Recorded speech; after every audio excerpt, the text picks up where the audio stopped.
Ferrasin e Fier është një nga zonat më të prekura nga përmbytjet ku dëmet janë të konsiderueshme në banesa, toka bujqësore, sera e të tjerë. Fatkeqësisht përmbytjet kanë vijuar dhe gjatë kësaj të shtunë duke rënduar bilancin, pasi 10 banesa janë në pushtetin e ujit dhe të baltës. Banorët e fshatit e kanë shumë të vështirë rikthimin e normalitet, pavarësisht ndërhyrjes së bërë nga punonjësit e bashkisë, të cilët punuan me pompa për të larguar ujin nga shtëpitë e përmbytura. Gjatë natës dhe në orët e para të mëngjesit, një pjesë e konsiderueshme e shtëpive janë gjetur sërish në ujë.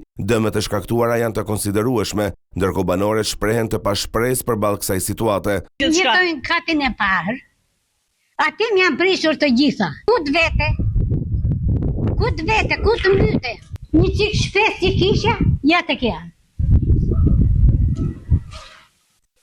Me deti me shjarak. Sa radhe, erdha në Vlora, thash, dalë një shikoj, ta që për mjë këtu. Kur shikoj, 20 fond e ke thënë. Nuk ka me shpi. S'ka me shpi. Ka të ndi s'ka me shpi, s'ka me.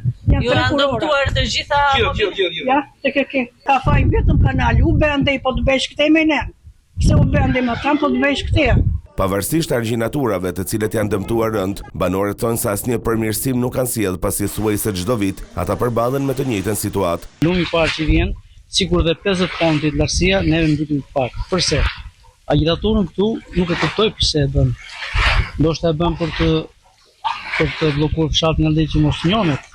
Prop, ne këtu jemi të parë. Nuk e di si e kanë menduar zgjidhjen tonë. Sipas banorëve, kjo përmbytje konsiderohet më e rëndë nga ato vitet e kaluara. Ata kujtojnë se edhe në përmbytjet e mëparshme kanë përfituar dëmshpërblime nga shteti, disa më pak dhe disa më shumë, por gjithsesi nuk kanë marrë kompensim për dëmet.